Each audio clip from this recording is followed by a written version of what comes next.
Okay, with over 25 years in the door finishing business, stripping in over 10,000 doors, these are my top 4 reasons why I would not refinish a door.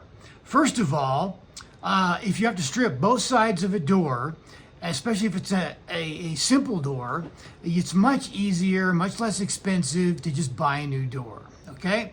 The second reason is maybe you want a new look. Your door could be outdated. So a lot of times what people are doing is the older doors are just a solid piece of wood, and that interior space behind the door is always dark.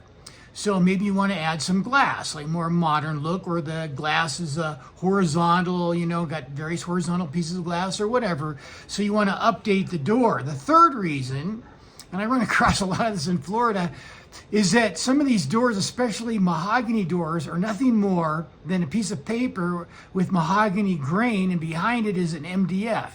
And if that's badly weathered, there's just no way you're going to fix that. You need to get a new door. Fourth reason is touch up may be good enough. If that finish is in good shape, it's not peeling or flaking, all you need to do is go over that with a piece of sandpaper and put on another piece, hand sand it. You don't need any machine, and put another coat on it. So those are the 4 reasons why I would not refinish your front door, an exterior. We're talking about exterior doors here.